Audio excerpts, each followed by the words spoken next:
Good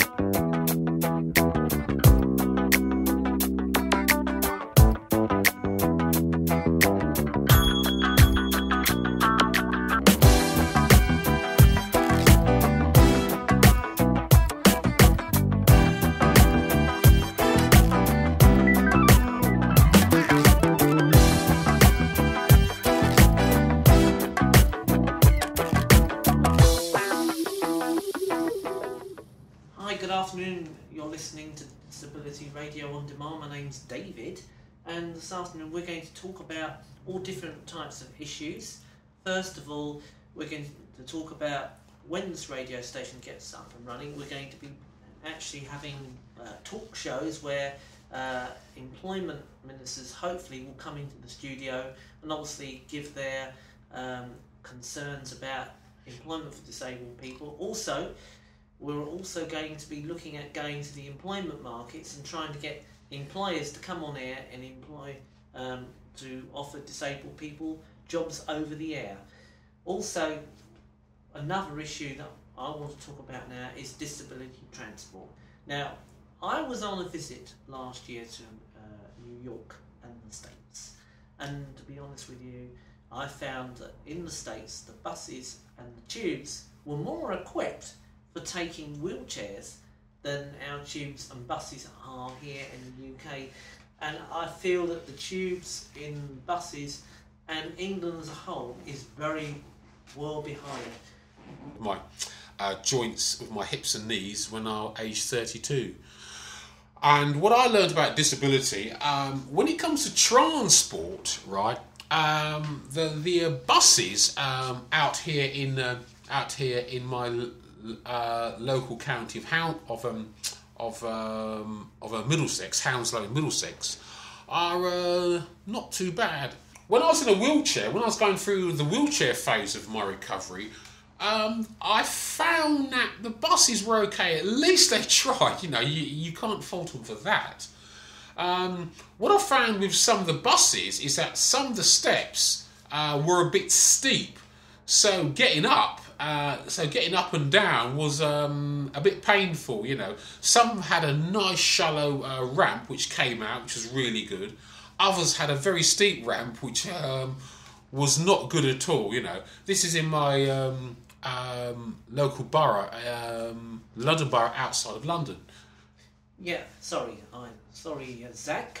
I would agree with you there, but it depends on the borough where you live. I mean, in my particular borough, which is Hillingdon, to be honest with you, they just don't have a clue out there. I mean, our council in Hillingdon, no disrespects, not enough is being done for disabled people. Also, Harrow as well does have a failing as well. So there is a hell of a lot, I have to say, that needs to be sorted out in London as a whole. I mean, other things, London is very good for training people, but at the end of the day, after you've done the training and you want the work to back up the training you've done, it's just not in the UK. A lot of people find that they have to go either to America or Hawaii because this country is falling down very, very sharply. Would you like to say something else, Zach? Yes, very quickly in the minute or so we have. When it comes to transport, my local borough of Hounslow, when it comes to buses, are not too bad. And one of the 3 tube stations in Hounslow, in Middlesex, or West London, has got lifts up and down to the platform. That's Hounslow East. Okay. But the other 2 haven't, Hounslow Central and Hounslow West. Okay, but when you get up to central London, okay, when it comes to wheelchair access, forget it. Don't bother with central London when it comes to tube wheelchair access. It's just non-existent. Also, when it comes to training, what I've noticed down the years, and it's probably one of the reasons why I want to get into teaching, we are very good in this country at training people, right? Whether they're able-bodied or disabled, we are first class at training people. That's why so many people all over the world come to the UK, very good at training people, but we can't provide them with the jobs and employment because the jobs and employment are not here, and if they are, the pay is very, very, very poor. So and the jobs are often abroad. An example of that, for example, let's take the National Health Service. We train nurses and doctors. Doctors spend 5-6 years training. Okay, they graduate age what? 22, 23, 24, 25, whatever, and there's no jobs for them, and they often go abroad, like USA or wherever. So we're very good at training people in this country. Very good. We don't get them the jobs simply because the jobs aren't really here. It's abroad. So the UK is a fantastic training school. That seems to be our biggest export. Okay, training people in various skills and then send them abroad. Back to you, David. Yeah, I mean, it gives the impression, I have to say, the UK gives the impression that it cares, but in my opinion, it doesn't care. I left school back in the 70s, and I have to be honest with you, I still find the attitude from the 70s is very much pronounced these days. There's still the discrimination out there, there's still the barriers in employment, like it or not. So, as far as we're concerned here, we're out to get change because we're coming up to the Olympics in 2012, and this is what this radio station will be about, getting disabled people and their voices known across the UK and also parts of Europe as well, any time of the day or night.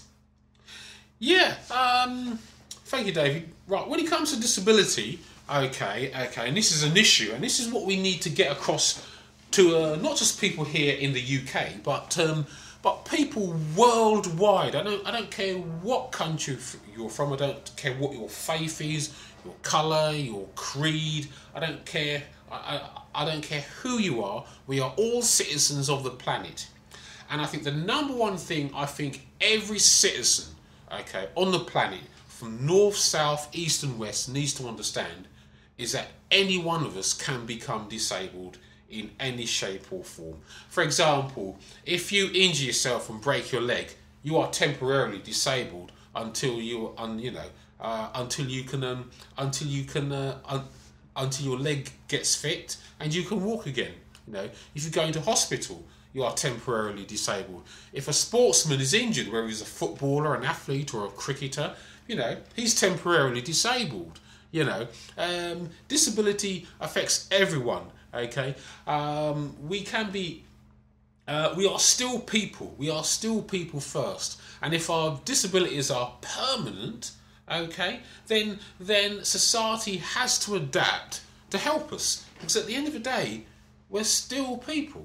Okay, back to you, Dave. Yes, and I feel that I'm getting I feel that churches should get involved with this, because I think this is a Christian matter. And people in the UK have got to adapt. That is the order. We're in the 21st century. Come on, guys out there. Let's start changing our attitude, please.